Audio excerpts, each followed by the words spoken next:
Hi, I'm Sven. Welcome to Larian. Come in. Today we'll be presenting you the new Divinity game. It's called Divinity Original Sin. For us it's very much a back to the roots game. It's a top-down RPG and it takes place just before the first Divine Divinity, the game that started the entire series. Alright, so we'll start presentation. I'll introduce you to David. He's the producer for Divinity Original Sin. Hi. And we'll be showing you the game together because this is going to be the first Divinity that's in the multiplayer. So you can take a seat. In the game you control a party which initially consists of two protagonists. The first being a woman that's been recently resurrected. The second one is a condemned warrior who's been suffering years of agony and torture.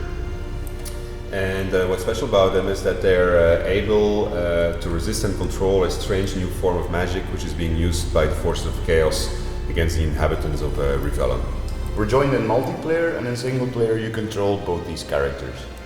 We're making the world highly interactable, which means that everything that's not too heavy or that's not nailed to the ground, you can move it around, you can use it, you can pick it up, you can destroy it. As an example, you got this mushroom which I can pick up, and then I can apply it to my sword, and my sword now has a couple of poisonous charges, which might be an interesting thing to do just as you enter combat. The game has a reputation and attitude system, so you have to be careful with whose property you mess around with. You can't just go around and open and move and pick up stuff that belongs to someone, because that has consequences. Well, of course, if they can't see you, you can pretty much do whatever you want. Our ambition is to recreate that tabletop RPG feeling in which the entire party is involved in decision making. And that's why we introduced this cooperative dialogue system. So for instance, here we're in a dialogue with a skeleton bomber and he's pleading for his life. Normally we kill everything that is undead, but I actually take pity on him, so I'm going to choose to let him walk free. But I don't agree with that. I think he should be destroyed. And so the game is then going to do a stat roll. And in this case, David actually wins the day and he gets to make whatever decision he wants.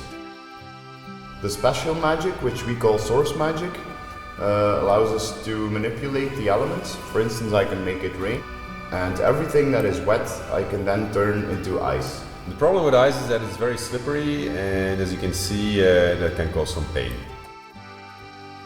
Combat in Original Sin is turn-based, and here we're dealing with a situation in which two undead pyromaniacs are assaulting me with fireballs. So what I'm going to do is I'm going to summon an ice elemental in the hope that he's going to act as a sponge for me. And I'm going to fire an explosive arrow at one of them. And apparently that doesn't really do a lot of damage, and they shot the ice elemental already.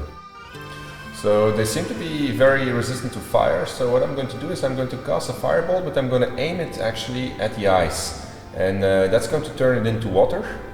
And then I can use the water to fire an electricity bolt on it, and then we hit two birds with one stone because they're both electrified. So that should give you an idea of what type of game Divinity Original Sin is going to be. It's a turn-based, top-down RPG with multiplayer, heavily inspired by the first Divinity, with a large world with many secrets and lots of things to discover. So yeah, the idea is also that we're going to ship the editor together with the game, and it's actually based on the technology that we've been using to make our RPGs over the last couple of years. Players will be able to make their own adventures, they will be able to share them online, they'll be able to play with their friends, and I hope that there's going to be a large community of new stories arising from that. So voila, yeah, I think that's the end of our presentation. Should give you a good idea about what the game is. So, do you have any questions?